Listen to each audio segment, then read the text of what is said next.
少しずつ空気が変わり、季節が次の段階へと進み始めています。ヤギ座にとっても今は流れが切り替わる重要なタイミングです。春分を越えました。占星術ではこの瞬間を宇宙元旦と呼びます。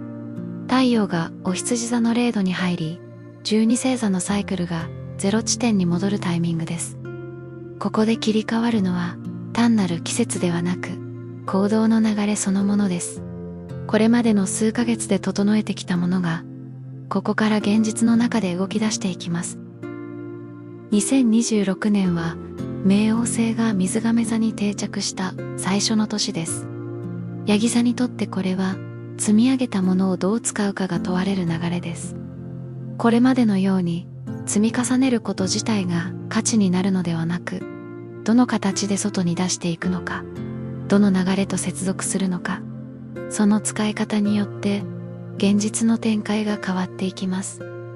4月上旬はうまくいくかどうかを見る時期ではありません。ここで見えてくるのは噛み合っているかどうかです。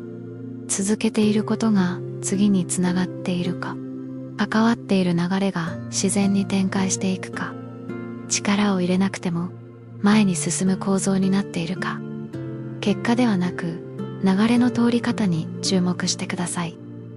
ここに違和感がある場合、それは能力の問題ではなく、接続している流れそのもののズレです。ここからは4月上旬の具体的な整え方です。一つ目は、うまくいった出来事をそのままにしないこと。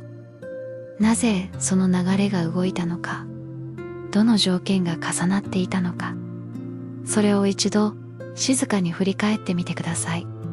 偶然に見える出来事の中に次につながるヒントが含まれています。二つ目は、止まっているものを無理に進めようとしないこと。今は動かし方を調整する時期ではなく、どこにつながっているかを見直すタイミングです。自然に展開していく流れと、意識的に押さないと進まない流れ。その違いをそのまま受け取ってください。そして三つ目は、すべてを整えようとせず、一つの流れに意識を向けること。すでに動き始めている感覚があるもの、無理なく続いているもの、その一つに静かに集中してみてください。そこに流れが通ると、他の動きも自然に整い始めます。春分を越えた今、ヤギ座の流れは準備から展開へ移りました。2026年は何を積み上げるか以上に、どの流れに乗っているかがそのまま結果に現れていきます。そしてそのヒントはすでに日常の中に現れています。違和感としてではなく、流れの通り方の違いとして、そこに気づけるかどうかがこの先の展開を分けていきます。ここからはその流れを感覚のレベルで整えていく時間です。今回使用する周波数は 432Hz です。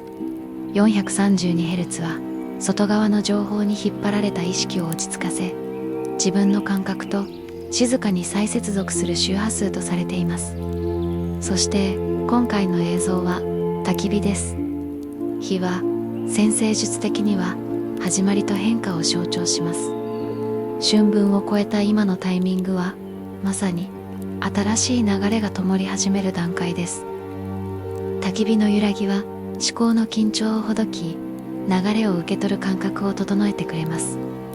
楽な姿勢で呼吸に意識を向けてください。考えようとせず、ただ音と映像に身を預けてください。この後5分間、静かな時間が続きます。そのままゆっくりと受け取ってください。